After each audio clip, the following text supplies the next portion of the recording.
playing Fallout? If you have, we have an actual list of some things that you may have not known you can do. So without further ado, here is GameRank's bringing you Fallout 4, things you probably didn't know you could do. Number 10, starting off, did you know that you can get dog meat, a playmate, a best friend for your best friend? I don't know, is that a jealousy thing? Let's not call it that then. Another dog. No, that sounds kind of cheaty as well. Let's just not bother with terminology. There's a guy named Gene wandering around near settlements, around Red Rocket near Sanctuary, or in the suburban area just outside of Diamond City. Now you need to have a fair charisma level when you attempt to buy from him, because he can decide that you're too shifty or perhaps just not worthy of buying a dog from him. He's fairly attached to them and he likes them. And who can blame him? It's after the apocalypse, and frankly, not having a dog sucks, as anybody who is in a dogless post-apocalyptic world can attest to. You can actually buy multiple dogs from him though, if you run into him multiple times. Number 9, did you know that you can assign settlers to beds? Like, for a while I had a problem. I had a lot of random settlers not doing what they were supposed to do by just sleeping in wherever. They'd get in the way, frankly. Other characters had beds and they would sleep in them. Let me tell you, it really helps to have everybody organized and doing, you know, their own specific thing that you want them to do instead of getting in each other's way. So assign them. You don't make rules for no reason. Your settlement can't be anarchy. This is after the apocalypse, right? We need cooperation from everyone if we're gonna get through this. Thanks. Number 8, did you know that you can use HTML as you name weapons in Fallout 4? Now you can't like make blinking text or anything, so don't do that. But you can use bold or italic. So put B or I in brackets, then make sure to make a closing tag with a slash on it. And you too could have vaguely stylized letters, because you never know, like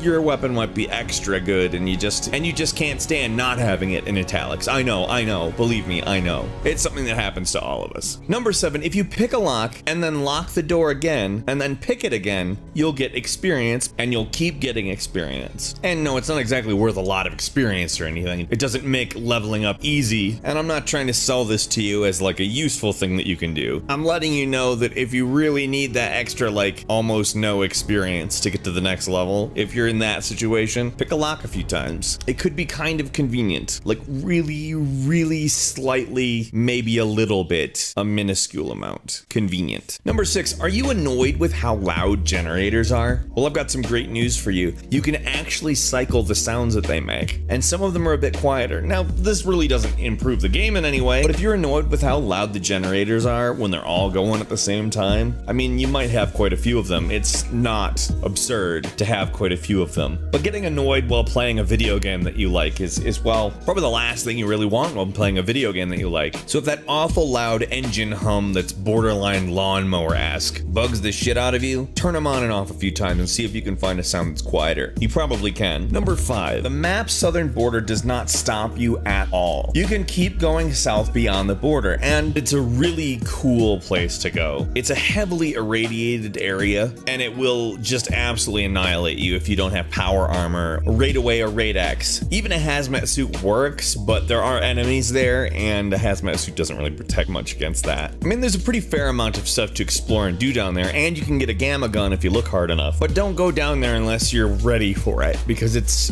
called the Glowing Sea. It's where the nuke hit. The story also eventually takes you down there, but there's a lot more to see down there than just that. Number 4, giving settlers any gun except for mini nukes, and one, not more than one, that's right, one 5mm round will give them infinite ammo for that gun. Now, I don't need to tell you why that's awesome. You know that ammo is tough to come by in this game. Not so tough it's impossible, but really it'd be nice. But obviously it's nice to not have to worry about having the settlers being able to protect themselves. And really, once you know this, why on earth would you not do it? That is a much safer settlement. Number 3, if you skip dialogue enough times by pressing the right arrow key on the PC, your character will begin to sigh and actually sometimes speak aloud about how annoying the NPC is, which frankly, that's what we're all thinking sometimes. I mean, this is a huge game with a shitload of people in it. And frankly, I don't want all of them to be my friend. I just don't. Number 2, if the in-game date is December 25th, Diamond City is suddenly a little more Christmassy. That's right, Bethesda obviously has the spirit, because Diamond City plus some Christmas lights and Christmas trees is just a lot more festive. Now keep in mind, that does not mean you can set the date on your console to have that. That means the in-game date. When the day inside the game is December 25th, then the tinsel comes comes out. Something weird, it's nothing like real people because they take down all the decorations like the day after, instead of leaving it there until it's very obvious that it shouldn't be there anymore. So if anything, you can say that at least the people of Fallout aren't lazy. And finally, number 1, when you're building in Fallout 4, and let's say you're wanting to, you know, put together something a little bit more decorative or perhaps not entirely possible. I mean, you can't place floating objects on other objects, or can you? And yes, this is very arbitrary and weird, but still, listen. By attaching items to power armor, you can actually float them just about anywhere that you can get power armor. So if you want to put lights up on like your house and it doesn't allow them in the area you're trying to do it at, figure out some way to place your power armor there and attach them to the power armor. When you move the power armor, the lights that I was talking about will remain where they are. And it works with anything. It's not just lights. I was just thinking about, you know, decorating your house for Christmas because Diamond City has started a competition. They haven't really, I made that up. But it's something cool that you can do that you can really personalize your area with. Technically, it's not something you're supposed to be able to do. Place any item anywhere. Frankly, the red zones are sometimes ridiculous, preventing you from putting objects in places that you, well, want objects to go. Anyway, have you tried any of these out? Let us know what you did and if it worked for you in the comments. Also, don't forget to click the like button and subscribe if you haven't already. We upload new videos every single day of the week, and the best way to see them first is a subscription. As always, we thank you very much for watching this video, and we will see you next time. You're on GameRinks.